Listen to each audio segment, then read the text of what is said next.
একদিন জয় তাদের ঘরে হাঁটছিল এবং তাদের চেয়ারে এসে বসল।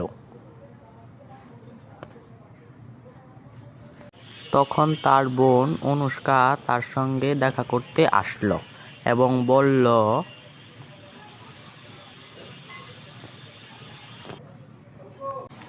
এই ভাই, তোর জামা কাপড় এত অগোছালো কেন? তুই এত অপরিষ্কার কেন? তুই এত নোংরা কেন? তুই নিজের জামা কাপড় নিজে পরিষ্কার করতে পারিস না? তাতে তোর কি? তুই নিজের চরকায় তেল দে যা, না হলে কানের গোড়ায় এক মারবো।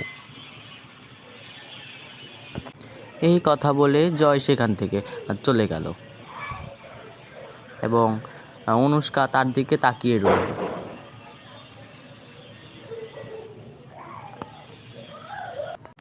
জয় রাগ করে তার বাড়ির পেছনটাতে এসে বসলো।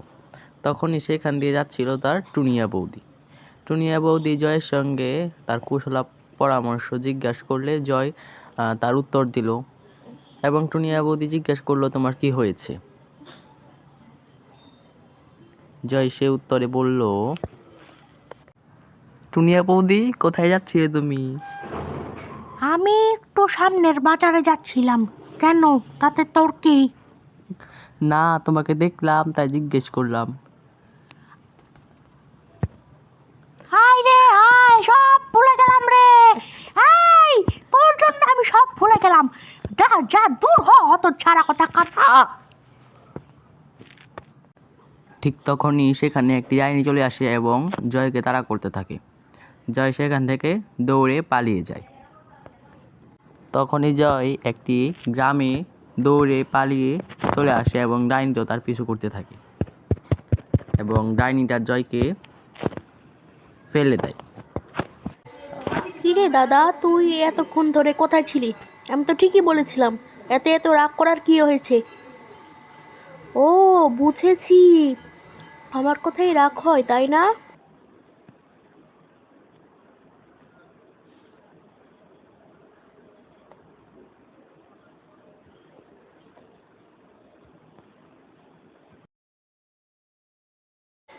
এই দাদা, তুই কোথায় চলে গেছিলি রে? এতক্ষণ ধরে তোকে আমি খুঁজেই পাচ্ছি না। আমি কথা বললাম বলেই কি তোর এত দোষ হয়ে গেল? হ্যাঁ, সঠিক কথা বললেই কি দোষ? বল, কোথায় গিয়েছিলি এতক্ষণ ধরে? হাই রে, আমার পিছনে একটা ডাইনি পড়ে গেছে। সব তোর জন্য হলো। তোর জন্য আজকে আমার পিছনে ডাইনিটা পড়েছে। আমি এখন কি করব?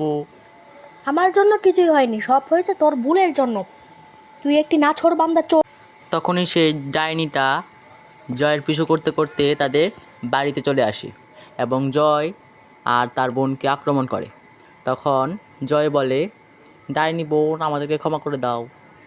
ডাইনি বোন, আমাদেরকে ক্ষমা করে দাও।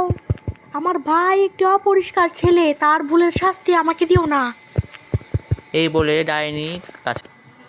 সেই ডাইনিটার কাছ থেকে বাঁচার জন্য জয় পালিয়ে যায় এবং তার বোন পালিয়ে যাওয়ার চেষ্টা করে। ডাইনিটা তখন তরবারি নিয়ে জয়ের বোনকে আক্রমণ করতে থাকে এবং বলে, দাঁড়া হতচ্ছাড়ি, আজকে তোকে আমি পরিষ্কার করব। দাঁড়া দাঁড়া বলছি, তুই হতচ্ছাড়ি কোথাকার। প্লিজ আমাকে ছেড়ে দাও, প্লিজ আমাকে ছেড়ে দাও। এটাতে আমার কোনো দোষ নেই, সব দোষ আমার দাদার। এই বলে ডাইনি তাকে ফেলে দেয় এবং জয়ের বোন পড়ে যাওয়ার অভিনয় করে এবং একটু পর দৌড়ে পালায়।